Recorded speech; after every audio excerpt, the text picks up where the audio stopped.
The DOLE found that Jackson Lee and Golden Years Construction and Steel Works Corporation were liable to pay a total of 11,426,798 pesos and 50 centavos, representing 1,102,798.50 pesos for labor standards violations and 10,324,000 as an administrative fine.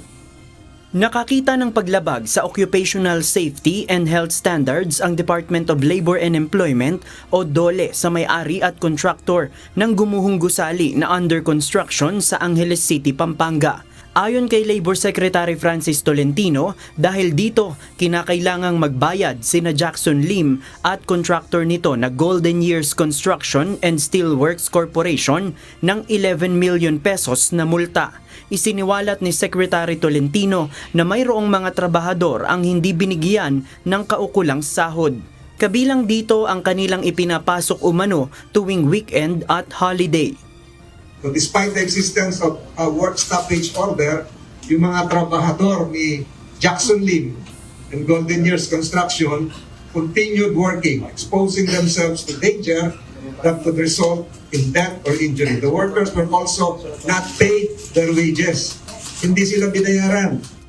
Ipapasa rin umano ng DOLE sa lokal na pamahalaan ng Angeles City at sa National Bureau of Investigation ang resulta ng kanilang investigasyon para sa posibleng pagsasampa ng mga reklamo. Sinisikap pa ng UNTV News and Rescue na makuha ang pahayag ng may-ari at ang kontraktor ng gumuhong gusali.